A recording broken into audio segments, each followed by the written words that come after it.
matinale Tocsin, 7h30, 9h30, à la volée. Chers amis, vous savez ce qu'on dit, quand le mensonge prend l'ascenseur, la vérité prend l'escalier. Même si la vérité met plus de temps, elle finit toujours par arriver. Et voilà ce qui arrive aujourd'hui. Encore une vérité. Et donc, encore une fois, ce proverbe plus que jamais vérifié, heureusement pour nous d'ailleurs. Il a fallu des jambes pour monter ces escaliers et surtout des cerveaux bien entraînés pour pousser cette vérité vers le sommet. Ces deux cerveaux, ils sont avec moi aujourd'hui. Ils ont travaillé à faire éclater cette vérité sur l'hydroxychloroquine. Je rappelle les faits. Alors qu'en janvier 2024, une étude publiée dans la revue Biomédecine and Pharmacothérapie estimait que le traitement Covid par l'hydroxychloroquine avait entraîné 17 000 décès, je crois, sur 6 pays. L'organisation, donc, bonsens.org, et donc ces deux scientifiques dont je vous ai donné les noms, non, pas encore d'ailleurs, ça va être la surprise, a organisé une réaction scientifique. Professeur Perron et professeur Zizi ont écrit une lettre de préoccupation à l'éditeur. Alors, lettre de préoccupation, ils vont vous expliquer ce que c'est, un letter of concern. Puis, une fois publié cette lettre, ils ont pu publier cette lettre dans un autre journal scientifique. Et finalement, mais après un assez long combat tout de même, 8 mois après, la revue Biomédecine et Pharmacothérapie a décidé de rétracter son étude. Je précise que rétracter son étude, ça veut quand même dire que les responsables du journal désavouent la publication et signifie donc au lecteur que ce texte et ses conclusions ne doivent plus être pris en compte dans le débat scientifique. C'est donc une victoire pour ceux qui avaient écrit depuis le début et alerté sur ces erreurs, on va dire, si ce n'est plus, autour de l'hydroxychloroquine et sa mortalité. Je suis très heureuse d'être avec les deux, donc combattants pour de la vérité aujourd'hui. Bonjour, docteur Martin Zizi. Bonjour, merci de nous avoir. Merci beaucoup d'être avec nous ce matin. Vous êtes médecin, donc biophysicien moléculaire, ancien professeur de neurophysiologie, ancien chef division épidémiologie et biostatistique de la défense belge. Et puis nous sommes avec le professeur Christian Perron, que vous connaissez bien, chers amis de Tocsin, médecin infectiologue, ancien chef de service au CHU de Garches, auteur de La vérité sur la maladie de Lyme, Odile Jacob, et puis co-auteur de ce livre, Le réveil 4 ans après, avec Stéphane Chatry chez Guy Trédaniel, un livre tout récent.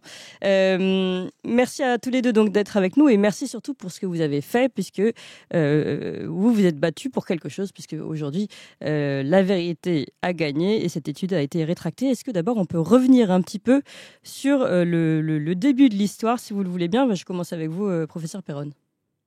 Alors, déjà, il n'y a pas...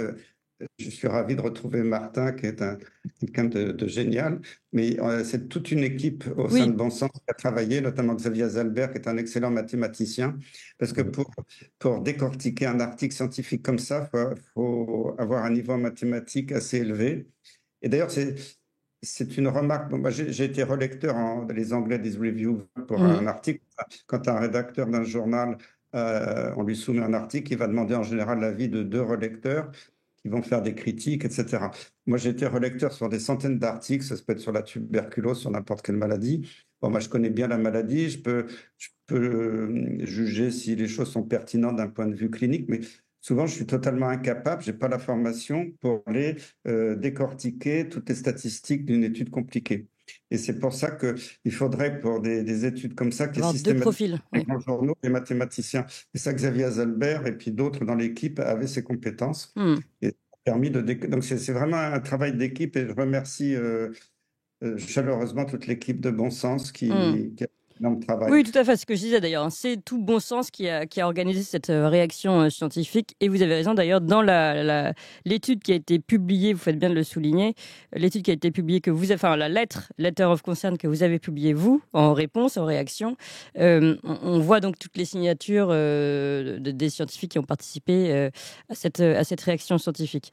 Alors, revenons quand même sur les faits. Donc, cette première étude est publiée en janvier 2024. Comment êtes-vous alerté déjà? Est-ce que ça vous semble, vous lisez 17 000 morts, vous dites que ce n'est pas possible, il faut retravailler? Ce qui est bizarre, c'est qu'en 50 ans de surveillance de l'OMS, il y a une centaine de morts suspectes de l'hydroxychloroquine sur des dizaines de milliards, je dis bien dizaines de milliards de doses. Donc comment d'un seul coup, en quelques semaines, en quelques mois, il y a 17 000 morts en Europe, ça ne tenait pas la route. Ça me rappelle la fameuse Agnès Buzyn qui avait classé l'hydroxychloroquine sur la liste des substances vénéneuses avant même que la pandémie arrive. Donc c'était trop gros. Et après, quand on épluche les données, tout de suite, on s'aperçoit qu'il y a des incohérences totales dans la façon d'évaluer les choses qui sélectionne un petit peu les données qui les arrangent. Et voilà, donc tout de suite, on a vu que ça tournait pas rond. On a écrit cette lettre de préoccupation au journal. Au début, ils ont fait un peu le mort. Alors, peut-être expliquez-nous ce que c'est qu'une lettre de préoccupation pour ceux qui ne concernent pas. Allez-y. Oui, docteur Zizi, si vous voulez expliquer. Pour le début, il y a un petit élément piquant. Il y a une médecin généraliste belge qui est très active. C'est quelqu'un qui travaille avec moi dans des groupes de médecins en Belgique. On a un groupe de 250 praticiens généralistes spécialistes, un peu de toutes spécialités. Elle avait lu et tout de suite, elle me dit, mais on a des papiers en Belgique où des gens ont regardé. Et en fait, des experts officiels du gouvernement belge avaient, juste avant la crise et avant de changer leur fusil d'épaule, avaient démontré que l'hydroxychloroquine protégeait et diminuait la mortalité fin 2019, début 2020, d'un facteur de 30%, d'un tiers.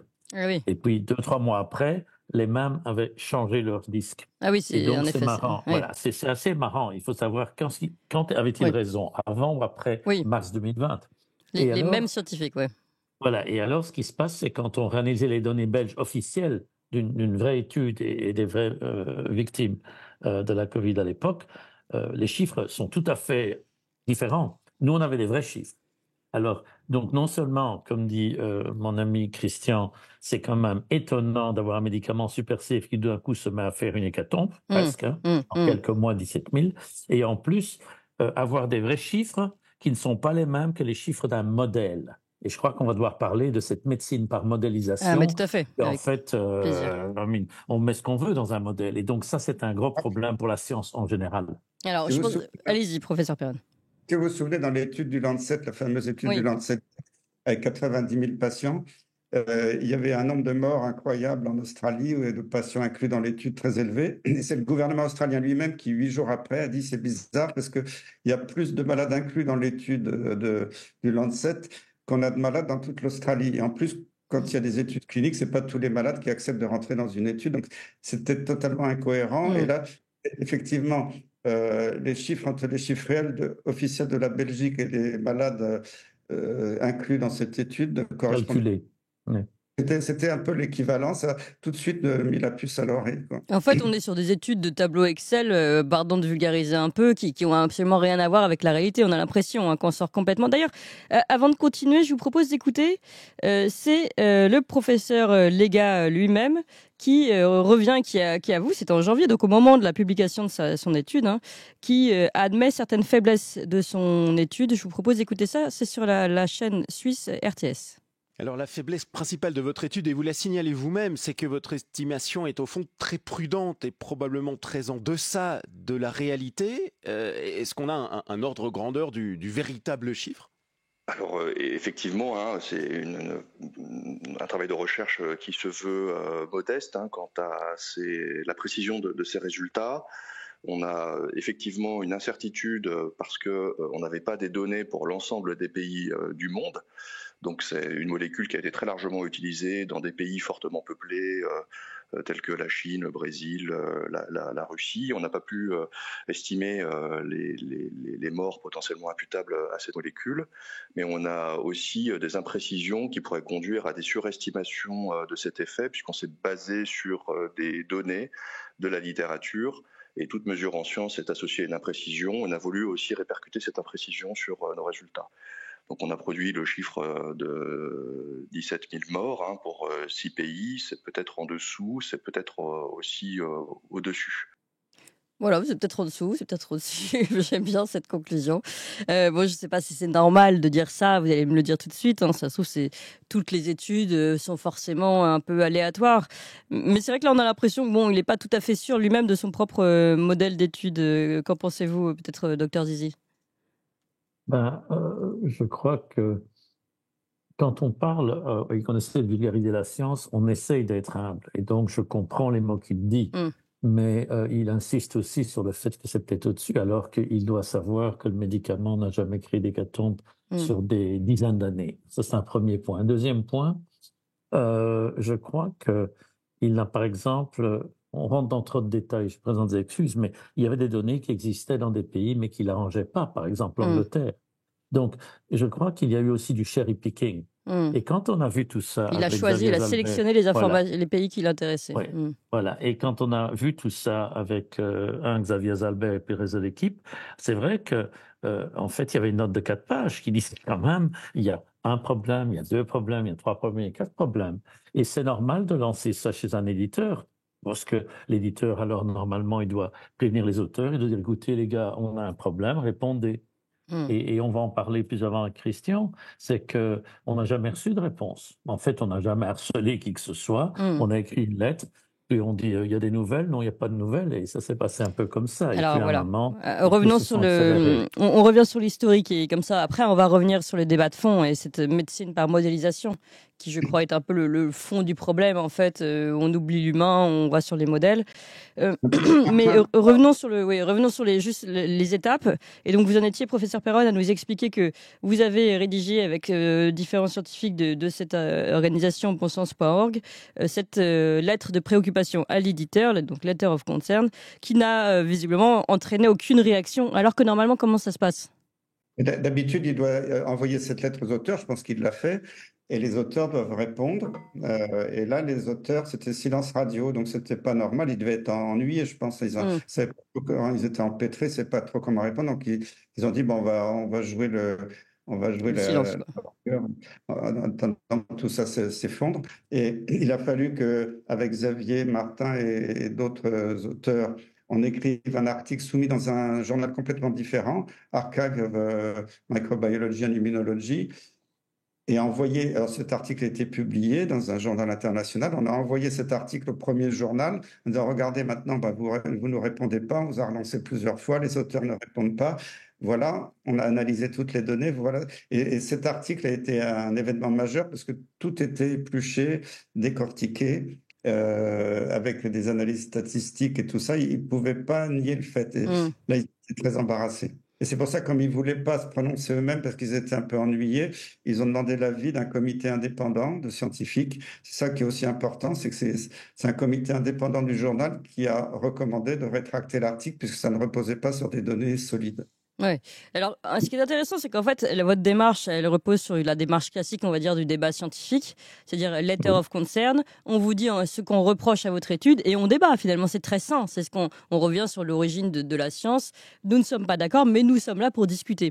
Et en fait, eux, au lieu de jouer ce jeu qui est le jeu classique, on va dire, dans le monde scientifique, eh bien, ont préféré d'abord faire l'autruche et puis ensuite se sont protégés derrière cette institution, on va dire neutre.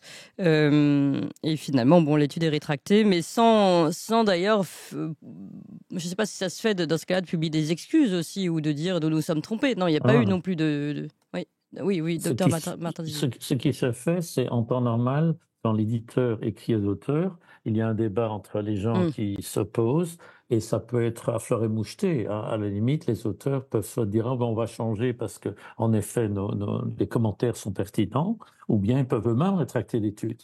Il arrive assez fréquemment que des auteurs eux-mêmes se disent oh zut, on n'avait pas pensé à ça. Oui. Et alors ça fait partie du jeu de la science. Oui. Et il y a aucun problème avec ça. Oui. Celui qui s'est jamais trompé en science, c'est pas un bon scientifique. Donc, mais ici, avec ce silence radio, ils se sont cabrés pour surtout ne pas s'expliquer et ne pas vouloir. Et là, je crois que le journal a été mis sous pression parce que moi, je rigole pour le moment sur Internet, j'appelle le peer review en anglais P-E-E-R, je l'ai transformé en peer, P-I-R-E. Oui, il faut passer à la du française, peer review au la peer review. Et bon, c'est un peu pour être... il faut parfois de l'humour pour choquer l'esprit des gens et pour qu'ils accrochent et qu'ils lisent. Mais là, il y a un vrai problème. Et je crois que l'éditeur s'est servi d'un cercle externe pour lui-même se décharger d'une pression qui était sur lui pour ne pas faire rétracter. Parce qu'il y a beaucoup de choses, et c'est ça, le peer review, qui a divergé au départ de peer review, c'est devenu une sorte de marais et de non-dit. Et je crois que j'aimerais, en fin d'interview, qu'on parle un peu d'un système pour nous sortir de ce peer Bien review. sûr. Non, mais attendez, on va revenir. Je finis juste sur l'historique. On y est déjà presque. Hein. Donc, vous avez pu publier donc cette letter of concern dans une autre revue. Ça a mis la pression sur la première étude, le premier éditeur, la première revue scientifique, qui elle-même, comme on l'a vu, a fait appel à un tiers pour finalement décider d'enlever cette étude de leur publication.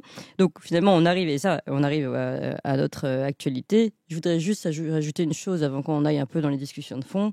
Ce qui est intéressant, c'est que je suis allée voir, j'aurais voulu vous citer la litanie des articles. Il y en avait tellement à l'époque, quand cette étude est sortie en janvier 2024, sur et voilà encore une étude qui détruit le traitement du professeur Raoult.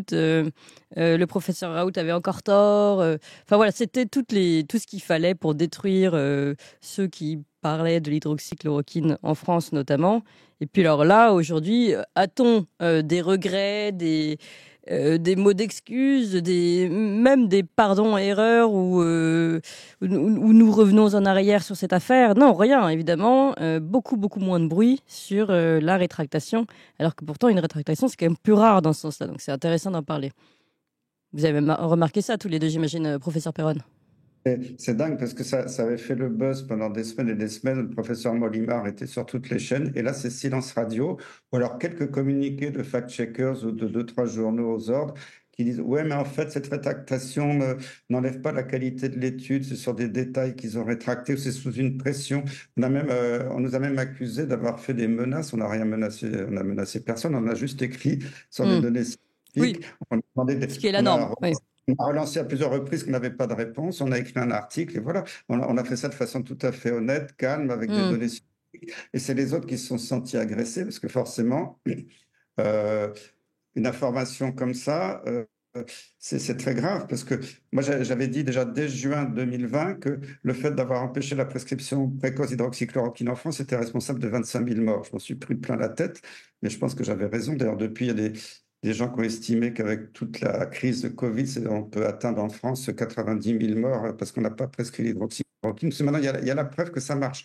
Les méta-analyses dans le monde entier ont prouvé que l'hydroxychloroquine, l'ivermectine marche. Les gens qui disent le contraire sont pas sérieux pour moi. Hein, mais on continue, là, le Conseil de l'Ordre continue de radier des médecins qui ont prescrit des traitements qui ont sauvé des vies. C'est ça qui est très choquant là-dedans. Oui. On a toutes les preuves scientifiques que... en plus, quand ils ont dit 17 000 morts dans quelques pays, si vous regardez, d'ailleurs, on le cite dans notre article qu'on a écrit ensemble, la pharmacovigilance de l'Agence du médicament française, pendant les 3 ans du Covid, a répertorié 8 cas suspects de décès avec l'hydroxychloroquine. 8 cas. Et encore, maintenant, on sait que probablement ça n'a rien à voir avec l'hydroxychloroquine, c'est que le virus Covid, quand il était virulent, la première, deuxième vague, donnait pas mal d'atteintes cardiaques, des myocardies, des troubles du rythme. Moi, j'en ai vu chez les gens qui n'avaient jamais pris un comprimé d'hydroxychloroquine, mais il suffisait qu'ils aient pris un comprimé, on disait que c'était à cause de l'hydroxychloroquine.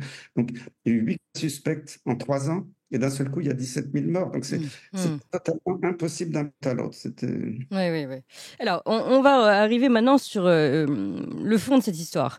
On a compris, rétractation, et vous aviez raison, et Bon Sens a bien fait de se battre, bonsens.org. Maintenant, qu'est-ce que ça signifie de la science? Parce que c'est ça, et on va revenir sur l'histoire de la modélisation. Je me rappelle aussi qu'il y avait l'Institut d'Oxford, si je ne me trompe pas, au départ, qui nous promettait des milliards de morts dans toute l'Europe si jamais on ne confinait pas tout le monde. C'est à partir de là qu'on est parti dans les confinements. Donc finalement, on arrive aujourd'hui vraiment dans des systèmes de tableaux Excel et de modélisation qui sont problématiques, on va dire, pour le moins. Docteur Zizi, donc vous souhaitiez revenir sur ce sujet. Oui, donc en gros, il y a eu 2 phases dans la crise Covid qui ont échappé à tout le monde. Jusqu'au 14 février 2020, bon, le pouvoir politique panique un peu, mais il y a des experts qui ont commencé à comprendre. Et on a les premières données, elles ont été publiées d'ailleurs, et le gouvernement britannique est au courant. La mortalité en dessous de 80 ans était très, très faible. On parle de février 2020. On n'a encore rien commencé, mais on a des centaines et des milliers de cas qui commencent à montrer, enfin de cas. On a des centaines et des milliers de PCR et on voit qu'il n'y a pas de mortalité. Et Boris Johnson lui-même, dans un texto à Cummings, dans son propre cabinet, dit oui, si j'ai 6% de chance d'y rester au-dessus de 80 ans, je ne vais pas commencer à fermer le pays. C'est historique. Et il se fait qu'au 9 mars, le monde a basculé. Et le plus grand coupable de ça, et, tant pis, il faudra un jour le dire, il faudra que cette personne puisse rendre des comptes à la planète, c'est un certain professeur Neil Ferguson, Imperial College, Oui, pas c'est ça. Oxford, Imperial Ah oui, College. pardon, oui. Non, vous êtes excusé. D'ailleurs, c'est le type qui, depuis 35 ans, se trompe à chaque fois. Oui. Il n'est pas à son coup d'essai. Il y a eu il y a d'autres La maladies. vache des folle, zoonoses. non, c'est pas lui qui a fait, Non, j'allais il y dire avait- assassiner, mais éradiquer énormément de bêtes aussi, il me semble. Hein. Oui. Il y a eu beaucoup de choses sous le gouvernement Blair. Mm. Mais pour revenir à notre sujet, il se fait qu'il y a les traces. Il y a un monsieur très bien, un professeur canadien, un certain Joffé. En fait, c'était un pédiatre épidémiologiste. Il était conseiller du gouvernement canadien et il a claqué la porte avant l'été et il a publié en peer review son analyse de ce qu'il a vécu en citant des textes officiels gouvernementaux et non gouvernementaux. Donc, l'historique existe. Et ce qu'on voit, c'est qu'il y a eu des réunions au départ d'Imperial College avec le gouvernement Johnson, avec le gouvernement américain, donc l'administration Trump, pour les convaincre de passer d'une attention focalisée sur les groupes à risque, ça veut dire les gens, les diabètes, les diabétiques, les obèses, les gens âgés ou des gens en hypertension artérielle, donc les gens dont on sait qu'ils sont plus à risque pour ce genre de virus, et laisser le reste tranquille. Ils sont passés ce qu'ils appellent une politique de mitigation, en anglais ça veut dire de soins ciblés, à une politique de suppression, zéro Covid, qui est une hérésie totale, sachant que ce virus est en plus une zoonose, mais pas une zoonose qui vient uniquement du pangolin, etc. Non, c'est une zoonose avec entre 600 et 800 autres mammifères intermédiaires, donc votre chien, votre chat, votre pangolin peut l'avoir, mais aussi les veaux, vaches, cochons, le mouton, etc. Donc, cette notion de zéro Covid, imposée par des tableaux Excel qui avaient en effet prédit si on ne supprime pas et si on ne vainc pas le virus, on est en zéro Covid sur la Terre, on va avoir à peu près 2 milliards de morts. Donc ça a été je vais employer un mot vulgaire, c'est de la branlette sur Excel, mais c'est vrai. Et ça, c'est la spécialité de certains épidémiologistes qui ne le sont pas en fait. Oui. Et voilà comment on a entubé une planète entière, mais il y a eu des pressions voilà, tout ça, il y a des opportunités économiques, etc. Donc, c'est très compliqué. Mais au départ, le trigger se passe entre le 14 février 2020 et le 9 mars. C'est là que le monde bascule. Et il faudra un jour étudier cette période. Exactement, c'est ce que j'allais vous dire. Il faut étudier cette personne et cette période et cette personne. C'est-à-dire, en plus, vous l'avez rappelé, et moi j'avais déjà un petit peu travaillé sur son sujet, et je pense que ça vaudrait le coup de revenir dessus, en effet. Il n'en était pas à sa première erreur. Je pense que les pays qui l'hébergent le savent. Et pourtant, à ce moment-là, il dit il faut c'est zéro Covid, tout le monde se confine, sinon voilà à quoi nous allons arriver. Et tout le monde le suit. Comment on peut expliquer une chose pareille ?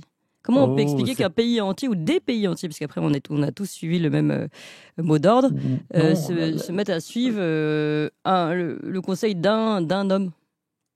C'est en fait assez compliqué et assez simple à la fois. À l'époque, la Suède, donc en février 2020, la Suède, la Hollande et l'Angleterre se disent on va laisser le virus, ils appelaient wash out the population parce qu'il n'est pas dangereux. La Suède n'a pas bougé. Donc, Dr Tecknell, au 14 février, a dit moi, je continue, je ne change pas. La Hollande hésitait. Et c'est Boris Johnson qui a fait basculer le tout.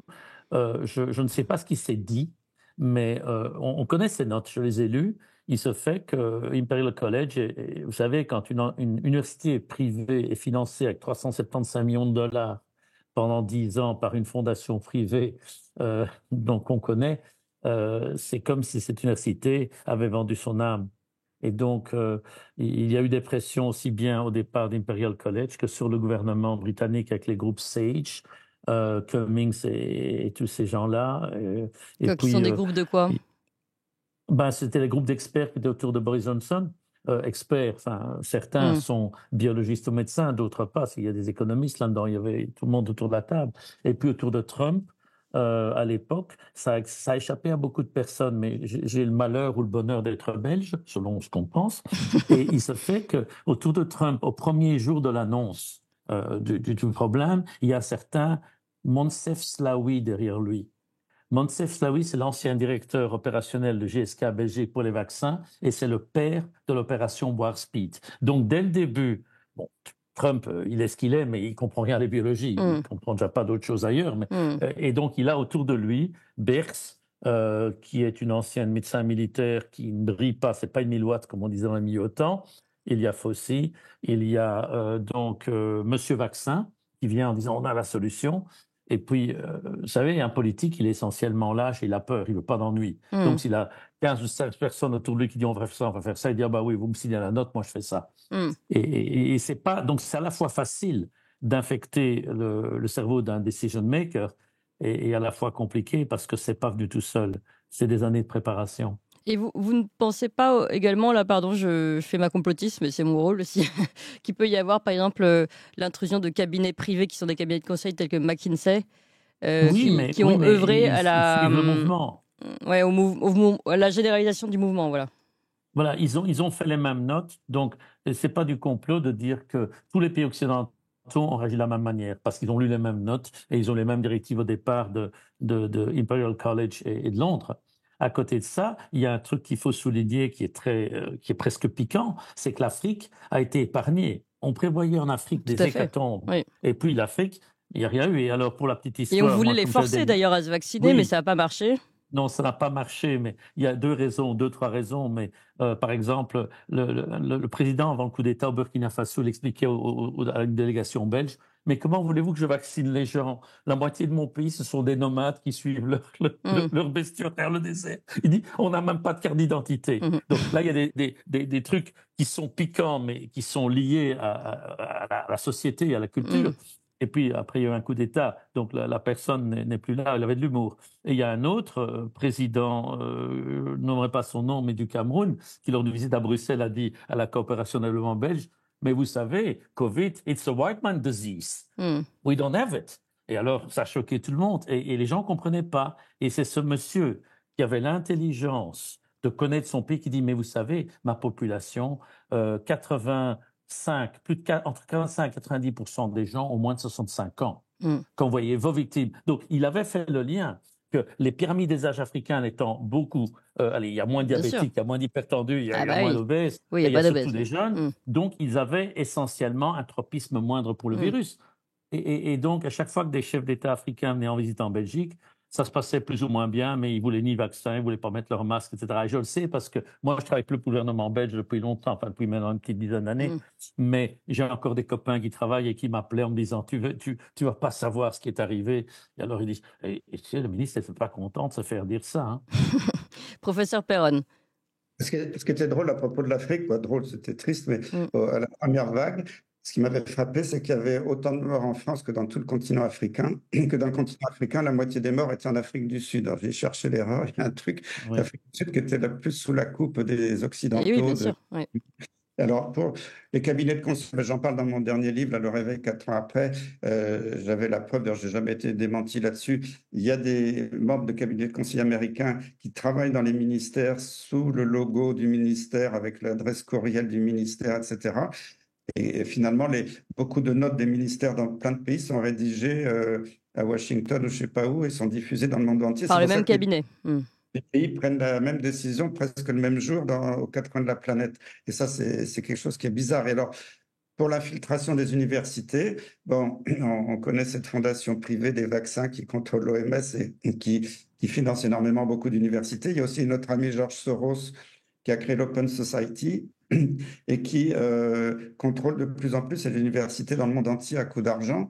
Donc, quand il rentre dans le conseil, quand il finance une université, ça peut être au Pérou, dans n'importe quel pays du monde, il donne beaucoup d'argent, puis après il rentre dans le conseil d'administration, il contrôle les messages d'enseignement pour les étudiants, il contrôle la recherche, parce qu'on peut pas, un chercheur dans ces universités ne peut plus publier contre les intérêts du donateur. Donc, la science est dévoyée. Là, c'est terrible ce qui se passe. Oui, et alors on va continuer justement sur cette science dévoyée, puis sur cette histoire de modélisation, de médecine par modélisation. Moi, j'avais rencontré également des médecins qui me disaient, puis d'ailleurs je l'ai constaté en tant que patiente, hein, qu'avant on allait chez le médecin prenait le temps de discuter. Je parle encore d'un généraliste au départ, prend le temps de discuter, de tenter de comprendre ce qui va, et puis au travers de votre histoire, va comprendre un peu mieux avant de commencer aussi à vous toucher ou toucher les zones éventuellement malades. Et enfin, peut-être voir s'il faut faire un scanner, un truc. Mais aujourd'hui, on part directement vers les machines. En fait, on n'a plus ce moment de discussion, d'échange et éventuellement de toucher comme ça pouvait l'être. Et j'en ai parlé avec pas mal de médecins, dont le docteur Delépine, qui m'ont dit que oui, c'était les nouveaux procédés en fait. On a plus ce temps d'échange avec le patient. Vous confirmez, professeur Perron? C'est voulu parce que les médecins sont presque en voie de disparition, pas encore complètement, mais même avant, c'était dans les campagnes un peu reculées, on trouvait plus de médecins généralistes. Maintenant, c'est même à Paris. Il n'y a plus de renouvellement des générations. Les spécialistes, certaines spécialités sont en voie de disparition. Donc, pour combler ça, qu'est-ce qu'ils ont fait? Ils ont installé des machines à consulter automatiques comme des photomatons, c'est des doctomatons, je ne sais pas comment on appelle ça dans les supermarchés. On peut sur son téléphone portable maintenant, il y a une application qui s'appelle Doc à Dom, c'est-à-dire docteur à domicile.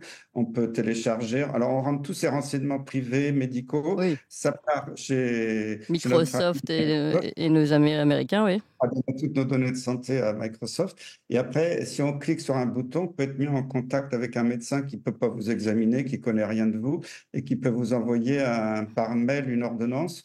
Et ça, comment le Conseil de l'ordre accepte tout ça? Et alors, on a donné aussi le droit d'exercer la médecine à des infirmiers qui passent un petit diplôme de compétences élargies. Braun, quand il était ministre de la Santé, a aussi donné le droit aux pharmaciens d'exercer la médecine, pas complètement, mais quand même assez largement. Ce qui pour moi est un conflit d'intérêt majeur parce que le pharmacien, il vend son médicament, c'est lui qui va le prescrire. En France, c'est illégal.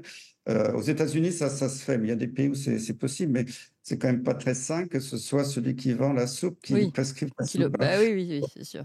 Donc voilà, c'est dramatique. Les gens ne trouvent plus de médecins. Maintenant, c'est des mois d'attente.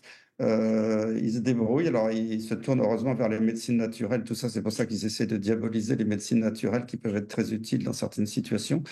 Mais moi, je suis très inquiet pour la médecine qui veulent vraiment casser. Et puis, quand on voit les hôpitaux, ils continuent de couper les budgets. Ils ont fermé des milliers de lits depuis la crise Covid, alors que c'était soi-disant la crise sanitaire.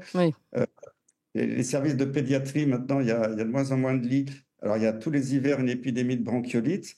Et je viens d'apprendre la Commission européenne vient d'approuver un nouveau vaccin à ARN messager pour la bronchiolite. Alors, pour l'instant, c'est pour les personnes âgées, mais bientôt, ça va être pour les nourrissons. Et la bronchiolite, ça se traite par la kinésie respiratoire à domicile ou à l'hôpital dans les formes plus sévères. Comme il n'y a plus de lits à l'hôpital, qu'il n'y a plus de kiné, il va y avoir des morts forcément de bronchiolite. Mais il y aura des vaccins. Et ça, injecter de l'ARN messager à des nourrissons, ce serait criminel parce qu'il faut au moins 10 ans de recul d'études cliniques sophistiquées pour commencer à autoriser l'utilisation chez l'homme, en particulier chez l'enfant. Et là, d'un seul coup, peut-être qu'ils vont vouloir l'année prochaine rendre ça obligatoire dans les crèches. Bon, pour l'instant, ce n'est pas encore pour les nourrissons. Ils commencent déjà à dire c'est approuvé pour les personnes de plus de 60 ans. C'est dramatique parce qu'ils jouent sur cette casse, c'est vraiment une casse du système de santé pour fourguer des produits de l'industrie pharmaceutique. Bah, c'est doublement payant. On fait des économies d'un côté et de l'autre, Big Pharma fait des bénéfices. On ne fait pas des économies. En fait, c'est une question de priorité d'arbitrage financier. Si vous regardez la France avec des tests PCR inutiles dont on sait que les calibrations étaient mal faites au niveau de la sensibilité du test, tout le monde était positif. Donc, ça a coûté quoi? 8 milliards d'euros à la France sur 2 ans, 2 ans et demi. C'est combien de lits de soins intensifs, 8 milliards d'euros? Je ne sais pas. J'ai fait un jour le calcul en Belgique avec moins 1 milliard. Donc, en gros, j'avais calculé qu'avec 1 milliard d'euros en Belgique, on pourrait avoir plein temps, à peu près 250 lits de soins intensifs. Ça fait 24/7 avec des chiffres de 8 personnes. Vous savez, vous prenez les normes les pires, les plus coûteuses. Et sachant que dans le soin intensif, on fait 5 biologies cliniques par jour. Donc, en incluant tous ces coûts, j'avais fait cette étude pour le gouvernement belge pour le sang débrûlé de l'hôpital militaire. Et donc, elle était plus à jour, mais donnons un facteur 2, ça veut dire 8 milliards, ça fait des milliers de lits de soins intensifs. Oui. Et ça fait aussi beaucoup de médicaments qui sont en manque. Ça fait des kinés respiratoires, ça fait des postes d'infirmiers. Donc, je crois qu'il y a eu un moment où il y a eu une volonté claire du politique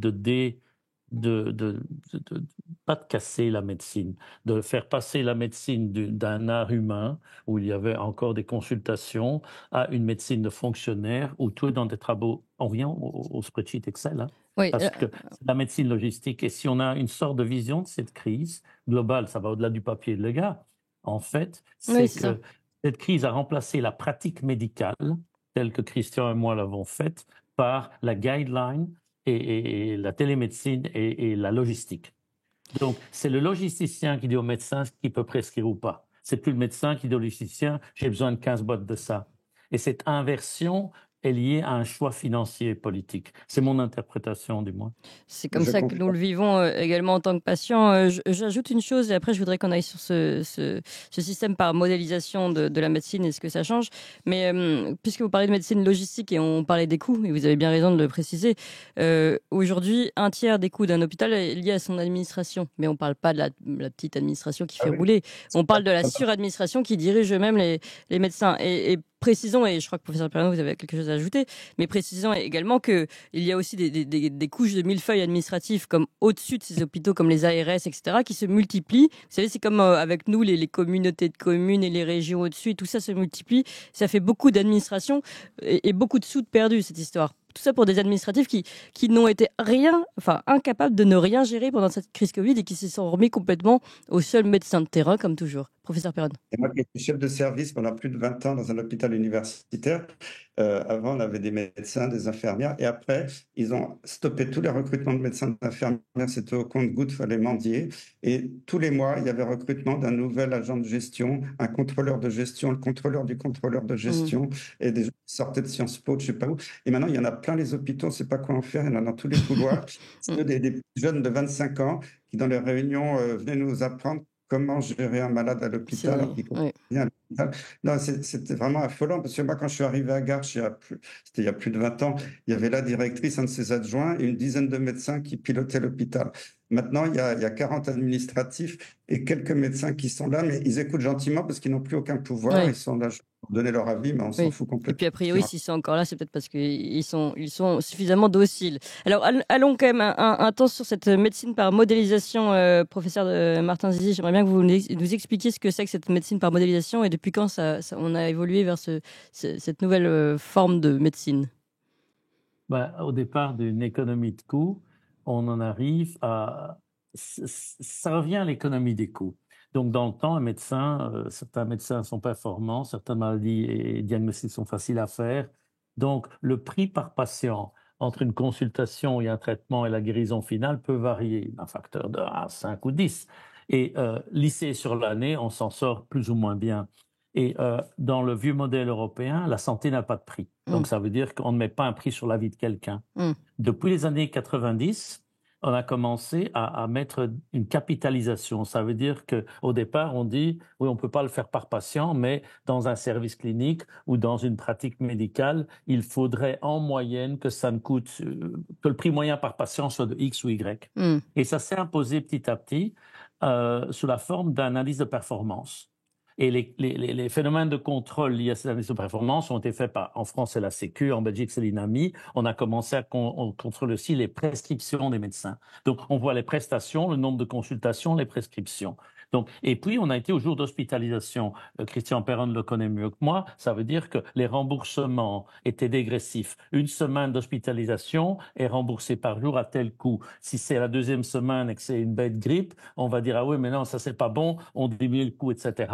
Et on fait ça pour tout. Donc, il y a eu une mise en place au départ de gens qui ont fait des MBA au départ de gens qui avaient des compétences, mais qui n'ont pas vu le patient. Ils ont juste vu l'équation financière en disant on perd trop de sous, la santé a un prix. Ils l'ont pas dit, mais ils ont mis un prix. Ça, c'est le plus grand facteur qui nous a conduit à une médecine par spreadsheet, parce que du spreadsheet financier, on passe au spreadsheet maintenant d'occupation des lits, on parle au spreadsheet des prescriptions des généralistes. Par exemple, en France, le gouvernement Macron, il faut rendre à César, avait tenté de décider que les prescriptions antibiotiques seraient réservées aux médecins spécialisés. Or, les antibiotiques, au nom des facteurs de résistance et du fait qu'il y a une catastrophe. J'ai travaillé là-dedans pendant 14-15 ans. J'ai plein de papiers sur les gènes de résistance antibiotique et l'évolution darwinienne presque de la résistance aux antibiotiques. Et je sais que ça va être dangereux, mais c'est pas l'hyperprescription qui a conduit à la résistance. C'est ça qui est marrant. C'est l'agriculture, c'est les engrais, etc. C'est ça? C'est ce que dit le professeur Raoult dans son dernier livre sur les antibiotiques également. Ouais. Mais ça va même plus loin. J'avais fait une conférence TED en 2013 où j'expliquais l'industrie et le politique vous disent on prescrit trop, et on prescrit à mauvais escient, donc ça crée des résistances. Et en fait, ce qu'on voit sur les données, c'est que l'hyperprescription suit l'arrivée de la résistance. Et le grand secret, hormis ce que notre collègue Raoult décrit, qui est vrai, on a cassé des molécules en les donnant à la tonne au bétail. Mais il y a autre chose qui s'est passé de très subtil. C'est-à-dire qu'une molécule vient sur le marché, un nouvel antibiotique X. Il est fantastique, il n'a aucune résistance. Après 3-4 ans, certains germes commencent un peu à s'en foutre. Après 5 ans, il y a peut-être 30% de résistance. Mais l'industrie a un brevet pour 20 ans. Et donc, si une molécule antibiotique vient, il faut récupérer les coûts à 500 à 1 milliard de mise au point avec les tests cliniques sur 20 ans. Mais comme ils voient que le cycle de vie d'un antibiotique in vivo, dans la pratique journalière de la médecine, c'est pas 20 ans, ça peut être 3-5 ans. Alors, donc, qu'est-ce qu'ils font? Dès qu'ils voient la résistance, ils poussent les mêmes molécules de l'hôpital vers la première ligne médicale.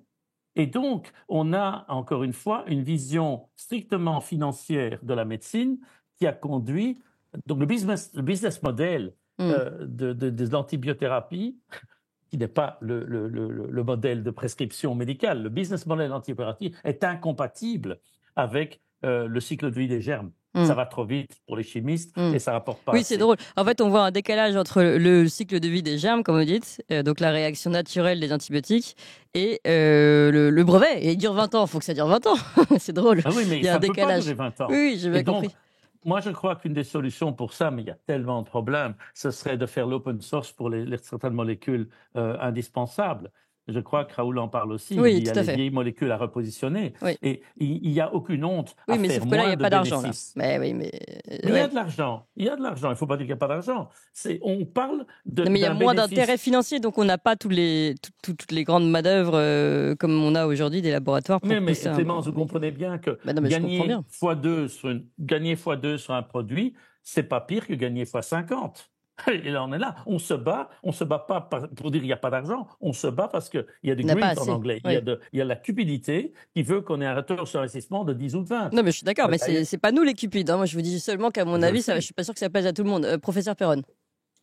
Oui, moi je suis entièrement d'accord. Et en plus, il y a les médicaments pas chers, ils essaient de leur tordre le cou. Et moi, je le sais, quand j'ai travaillé à l'OMS sur les vaccins, les pays pauvres payent quelquefois les vaccins, les médicaments beaucoup plus chers que les pays riches par le biais de corruption auprès des ministres, et ça, c'est scandaleux. Donc, du coup, quand il y a des tensions sur la production, c'est les pays qui payent moins, comme la France, souvent, qui était mal vue par l'industrie pharmaceutique parce qu'ils trouvaient que la France payait pas assez cher les médicaments, qui sont en rupture de stock, alors que d'autres pays vont avoir tout l'approvisionnement qu'ils veulent parce qu'ils payent le médicament 3 fois plus cher. Donc ça, il y avait vraiment des discussions sérieuses là-dessus à l'OMS. Ils sont parfaitement au courant, mais personne ne dit rien. Mais... Alors, je voudrais... Si on peut répondre à Clémence, parce qu'elle demandait, si je peux m'interrompre avec mes excuses, pourquoi on a une médecine par spreadsheet? Je crois que c'est venu au départ de l'analyse financière qui a fini par faire des spreadsheets. Peut-être préciser le terme de spreadsheet là, que vous utilisez depuis tout à l'heure. C'est les tableurs, pardon. C'est le mot anglais pour dire tableur Excel. Ça veut dire que c'est les bilans financiers, c'est la comptabilité analytique, c'est compter les boîtes d'antibiotiques données par service et par an, etc. Donc, c'est finalement la logistique financière qui est devenue un processus. Et le processus a fini par gober le patient. Ouais, C'est la réponse vraiment à votre question. Ouais, ouais. C'est passionnant, franchement, de comprendre comment. Parce que ça, j'allais vous poser une question, certes un peu peut-être provocante pour vous, mais en même temps, est-ce qu'au départ, il n'y avait pas trop de gaspillage? Est-ce qu'il fallait pas aussi que nos amis de Sciences Po de MBA arrivent pour mettre un peu de l'ordre là-dedans? Oui. Peut-être un petit peu, mais de façon raisonnable. Là, c'est devenu un excès. C'est-à-dire que ils ont remplacé la médecine humaniste. C'est une dérive. À la base, qu'il y ait un petit peu de contrôleur de gestion, moi, ça me choque pas. Mais c'est devenu une espèce de religion malsaine Oui. et qui fait que, par exemple, le gouvernement actuel en France ne met même pas 1 milliard dans la santé, alors qu'il a mis 8,5 milliards pour les tests PCR. Oui. Et avec 1 milliard, on pourrait construire plusieurs hôpitaux, payer des médecins, des infirmières pendant des années. Donc, on voit que c'est une dérive pour que le seul objet, finalement, c'est de satisfaire les actionnaires de l'industrie pharmaceutique. Et professeur Perron, Je vais répondre de quand vous manière dites, provocatrice. attendez, juste pardon, sur l'histoire de l'enveloppe qu'on donne par exemple à la France pour la santé, quand vous dites on met 1 milliard pour la santé, est-ce que dedans on compte justement ces ARS qui ne sont donc pas à la santé, je précise, ou nos copains du MBA et de Sciences Po qui viennent vous taper sur le dos à l'hôpital? Est-ce que eux on les compte dans l'enveloppe santé en fait? J'aimerais bien savoir parce qu'en fait eux ils coûtent cher pour le coup. Tous les fonctionnaires embauchés dans les hôpitaux, dans les ARS, ils ont des salaires, donc je pense qu'ils rentrent dans le budget quand même. Oui, Ouais. donc en fait, on sait à qui on pourrait, autour de qui on pourrait se tourner si on voulait alléger l'enveloppe. On Hein. pourrait dresser le mammouth, comme disait un Ouais. ancien politique, en effet. Mais vous savez, c'est le millefeuille, vous aviez raison, mais pour répondre de manière provocatrice à votre question provocatrice, Oui. oui, il y avait d'abus et des excès. Mais comme dit Christian, il y a eu un retour de balancier qui est bien trop loin, mais il y a aussi autre chose. C'est que il ne faut jamais qu'une structure oublie son premier moteur. Donc, la médecine, c'est pour soigner des gens. Donc, l'excès doit être au bénéfice du patient. Ça veut dire la limite et la lutte contre l'excès, ça doit défendre le patient. À partir du moment où l'excès fait pour rassurer un budget de l'État ou pour faire des économies parce qu'on a d'autres priorités au niveau de l'État, là, on a un problème. Donc, je crois que les citoyens ont un rôle, et pas uniquement lors des élections. Ils doivent faire comprendre quelles sont les vaches sacrées d'une collectivité humaine telle qu'un pays. Est-ce que c'est l'éducation ou autre chose? Est-ce que c'est la santé ou autre chose? Et ce compact social a été littéralement violé, détruit par 2 ou 3 générations de politiciens depuis 25 ans, parce qu'ils font ce qu'ils veulent. Je vais être très provoquant, mais on a donné des milliards à l'Ukraine, pourquoi? Et puis des milliards au cabinet de conseil aussi. Oui, il y a eu quoi, 500 milliards ou 200 milliards? Sauf Clément, je crois que Clément n'a pas touché son petit milliard. Non, oui, non, je n'ai pas vu en tout cas. Non, je voulais qu'on termine aussi, puisqu'on parle de la nouvelle médecine, donc logistique excellisée, on l'a vu, qui a perdu l'objectif aussi humain hein, dans les hôpitaux pour les médecins, évidemment qui en souffrent, hein, mais qui sont soumis à cette pression.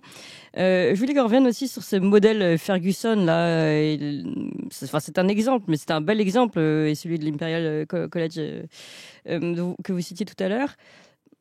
Est-ce que vous pouvez nous expliquer aussi la différence entre ces études-là qui ont été faites et qui nous ont prédit, je ne sais pas combien de milliards de morts, et puis les études à l'ancienne? Il y a une distinction aussi qui est celle de ne plus voir les patients, de seulement de récupérer des chiffres, si j'ai bien compris, et des données des différents hôpitaux, des différents pays, et de modéliser tout ça dans un tableau Excel, encore une fois. Avec des algorithmes, mais on n'est plus du tout, encore une fois, en contact avec la réalité. Et ça, c'est vrai qu'on arrive à des choses qui peuvent être complètement exubérantes. Et d'ailleurs, ça a été le cas pour cette étude-là. Est-ce que vous pouvez revenir là-dessus et nous expliquer, professeur Perron, Il y a peut-être? un coup d'État fait sur la médecine. Pour les maladies infectieuses, ça remonte au sida, au début du sida, où des méthodologistes qui n'avaient jamais vu un malade, certains médecins, certains ingénieurs informatiques, mais pas médecins, derrière leur ordinateur, disant aux médecins, vous n'êtes pas des gens sérieux, la médecine c'est une science exacte, ça n'a jamais été une science exacte, c'est une science humaniste où il y a des données scientifiques qu'on adapte à l'humain, à son mode de vie, à son stress, à son alimentation, à plein de... Et ils ont voulu faire croire que la médecine, ça se mettait en équation, alors c'était le dogme des études randomisées en double aveugle, ça en fait un tirage au sort des populations. Alors, ces études peuvent être très bonnes quand la population est homogène, mais dans des grandes populations hétérogènes, ça dit quelquefois n'importe quoi, ça fait une vague moyenne qui relève pas de... Ça dilue les données même. Donc, alors, et ces gens-là ont pris le pouvoir partout, dans les comités scientifiques. C'est eux qui vous attribuent ou pas des budgets pour votre recherche, c'est eux qui jugent votre recherche. Ils sont dans tous les grands journaux. Et finalement, ils ont pris le pouvoir. Et c'est pour ça que le tableau Excel a pris le pouvoir sur la médecine humaniste.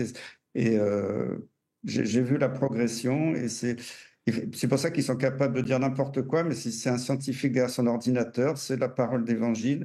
Et si le médecin dit, mais non, moi sur le terrain, je vois pas du tout ça avec mes malades, bon, tais-toi, tu es un charlatan, tu connais rien à la médecine et à la science. Et ça, c'est terrible, hein, mais j'ai vu cette dérive progressive et ça m'a vraiment fait du mal. Oui, parce qu'il y a vraiment ce côté, allez-y, ouais, docteur Zizi, il y a vraiment ce côté déraciné, en fait. Oui, mais il y a appliqué à la science. On a parlé de l'appliquer à la médecine et de la médecine par spreadsheet. Les scientifiques ont fait des modèles. Moi, j'ai fait de la physique, on parlait de la médecine, et je peux vous dire que les modèles en physique sont à 5 sigma, ils sont très précis. Comment on fait? On prend un modèle, on essaie d'avoir toutes les données. Au début, il n'est pas bon. Donc, on doit faire des simulations en rentrant de plus en plus de données réelles. On ne prend pas un modèle sur un data point. Donc, pour avoir des bons modèles, ça prend des années. C'est la première chose. Deuxièmement, pour un modèle viral, comme par exemple le SARS-2, il faut connaître son écologie, son cycle de vie, il faut connaître beaucoup de choses. Donc, on ne peut pas venir bien en tête avec des modèles. Peut-être que dans 15 ans, on aura des modèles parfaits sur la dispersion des SARS. On ne les a pas. Donc, le problème de la modélisation n'est pas la modélisation qu'on doit accuser en tant que telle, c'est la manière dont la modélisation fut réalisée. Moi, quand je faisais des modèles en épidémiologie, parce qu'on en fait aussi, on essaye de les confronter à la réalité. Et si un data point casse votre modèle, vous changez le modèle. Ça veut dire qu'il n'est pas bon. Ça, c'est comme ça. La réalité l'emporte sur la modélisation. Oui, mais là, ce qui s'est passé, c'est l'inverse. C'est-à-dire qu'on a voulu forcer le modèle et changer la réalité. Voilà. D'abord, on a des biais. Ensuite, la réalité, on s'en fout, c'est le modèle qui compte. Et le modèle, il est sur base financière ou sur base corrompue. Et donc, c'est ça, parce que je crois qu'il serait faux de dire que la modélisation scientifique, c'est mauvais. C'est pas vrai. Et alors, dans ce contexte-là, vous comprenez mieux les gens comme Le Gars, etc., qui viennent dans un contexte scientifique où la modélisation, c'est pas mauvais, parce qu'on peut faire des choses utiles par modélisation, mais qui abusent de la modélisation en la faisant comme des gens foutres. Vous comprenez? Et donc, pourquoi il a voulu forcer son modèle?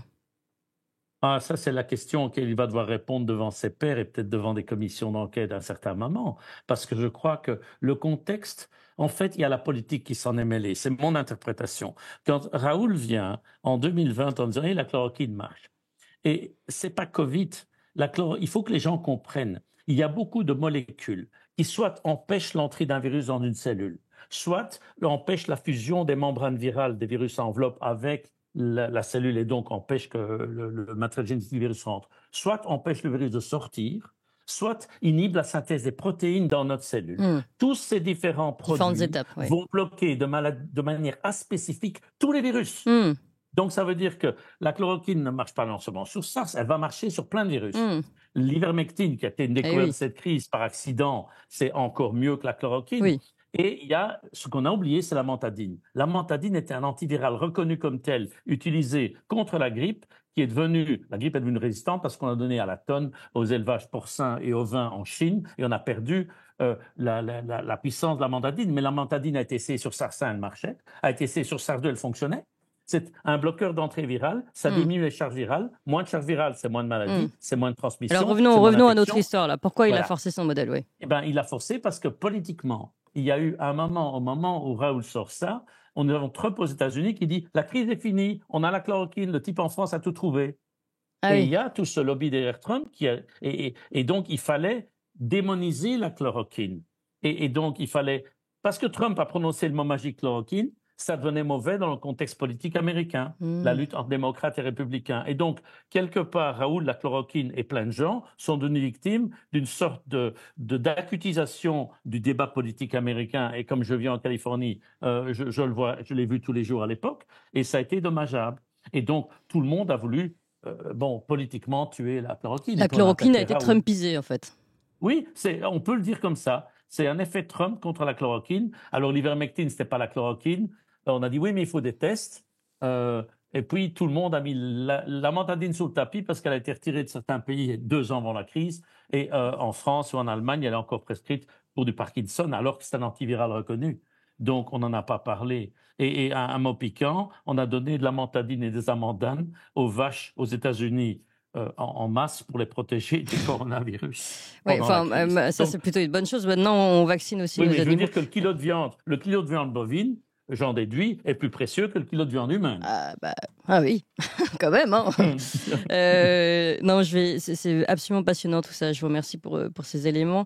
Je voulais finir peut-être, puisque vous parliez de Donald Trump, c'est intéressant quand même aussi cette alliance qui se joue aujourd'hui avec Robert Francis Kennedy, qui s'allie à Trump, qui lui-même, Robert Francis Kennedy, professeur Perron l'a bien suivi, j'imagine vous aussi, était quand même aussi l'un des combattants contre ces laboratoires pharmaceutiques et tous leurs effets néfastes. Comment vous voyez ça, justement, puisqu'on parlait de Trumpisation de la chloroquine, là, il y aura une Trumpisation du Kennedy. J'ai écrit la préface de la version française du livre de Kennedy qui s'appelait Anthony Fauci, Bill Gates et Big Pharma. Donc, c'est d'ailleurs un éditeur belge, Marco Pieter, qui l'a édité. Alors, c'est un livre qui est assez long, mais qui est fantastique, parce que c'est 40 ans d'investigation d'un avocat, lui il est avocat, sur toutes les magouilles de l'industrie pharmaceutique, en particulier américaine, sur les trucages des essais cliniques sur le sida en Afrique, qui cachaient des morts sous le tapis, que c'était couvert par les présidents américains. Quoi. Quand on lit ça, et puis il n'a jamais été attaqué une seule fois en diffamation. Hein. Son livre a été best-seller aux États-Unis. Ah oui. C'est dingue le boulot qu'il a fait, et quand on voit ça, on réalise énormément de choses. Hein.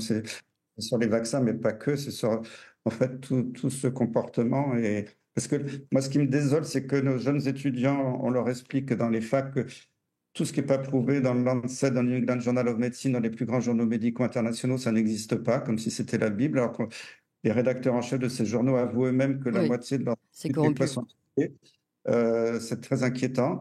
Et c'est pour ça que je remercie tous mes collègues de bon sens, Martin et les autres, parce que il n'y a pas que cette étude-là qu'on a attaquée. On a même publié une lettre dans le New England Journal of Medicine pour l'étude Recovery. On a quand même publié pas mal de papiers pour démonter les mensonges et les fraudes. Et c'était l'objet de ma présentation au Sénat américain, quand j'avais été invité au Sénat américain au mois de février, pour dire qu'en France, il y avait une équipe qui est soudée, qui essayait de démonter les fraudes scientifiques. Donc, je remercie vraiment beaucoup les gens de bon sens et tous les gens qui nous soutiennent. C'est comme Toxin, on est soutenu par des donateurs.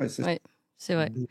Je les remercie parce qu'il faut que Et bon sens, c'est un petit mot aussi, est en train de s'orienter aussi vers l'aide pour l'organisation de conférences médicales indépendantes, conférences scientifiques. Et d'ailleurs, à Compiègne, le 4 et 5 octobre, on organise une conférence européenne sur la maladie de Lyme, le Covid-19, ce qu'on appelle les crypto-infections, ces infections inapparentes qui donnent des maladies chroniques un peu inexpliquées.